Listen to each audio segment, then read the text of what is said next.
In this video, I'll show you how to open the gas cap of your Mazda 3 from 2004 to 2013. So let's get started. This works with the hatchback and the sedan. So go in the driver's footwell. On the left side, you're gonna see there's two latches. If you have the sedan version, you just have one latch, and the one in the middle here is the gas cap. Simply pull it completely. Okay, and this should release the gas cap. I even suggest you pull it twice just in case. Alright, now let's go check the gas cap that is on the passenger side, and it should be slightly open. You just have to fully open it by yourself and then counterclockwise screw the cap.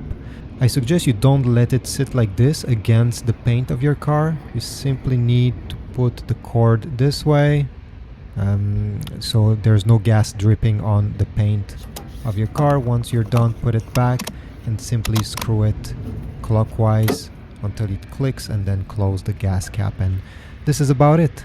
Like, subscribe, comment, and I'll see you in the next video. Thanks.